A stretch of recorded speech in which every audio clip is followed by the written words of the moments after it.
नहीं समझे।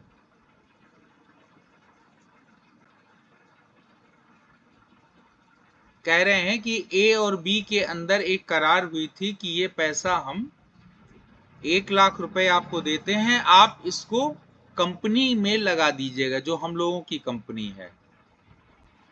आपने क्या किया कि उस कंपनी में न लगा करके आपने अपने व्यापार में लगा लिया।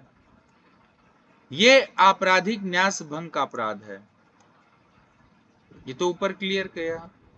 मान लिया जाए कि आपने अपनी कंपनी में नहीं लगाया, लेकिन ये सोच करके बंगाल के एक बैंक में लगाया कि हमारा पैसा खूब बढ़ जाएगा हम लोगों का जो इन्होंने दिया है, परंतु वहां उसको नुकसान हो जाता है।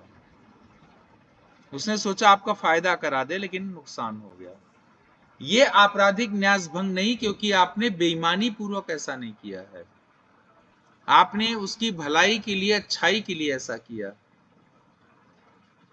तो कहने का मतलब यह है कि ऐसे मामले में ये आपराधिक न्यास भंग का अपराध नहीं हुआ, क्योंकि बेईमानी पूर्वक नहीं है, परंतु यदि वह व्यक्ति चाहे जिसका नुकसान हो गया, आपके खिलाफ सिविल वाद ला सकता है, सिविल एक्शंस हो सकते हैं। ठीक है।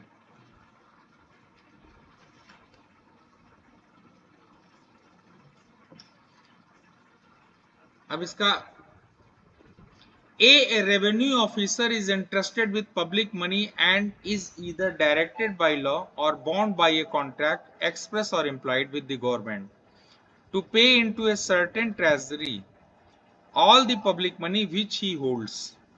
A dishonestly appropriates the money and has committed criminal breach of trust. कोई भी राजस्व का अधिकारी है जिसके पास में मान लो पैसे आए, सरकारी पैसे आए, जिसे उसे ट्रेजरी में जमा कर देना था, सरकारी खजाने में जमा करना था, उसने सरकारी खजाने में न जमा करके अपने बैंक अकाउंट में जमा कर लिया। ये आपका गवर्नमेंट का पैसा है, गवर्नमेंट ने आपको इंटरेस्ट किया है। मान लिया जाए कि आप रेल में चलते हैं, टीटी के पास पैसे आते हैं, जैसे किसी को फाइन किया, किसी को टिकट बनाया, किसी भी तरीके की कमाई, आपको रसीद दिया, मान लो कि उसके पास में बहुत सारे पैसे आ गए, एक दिन 10,000 रुपए आ गए।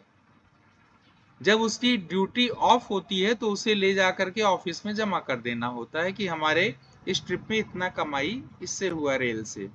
वो पैसा तो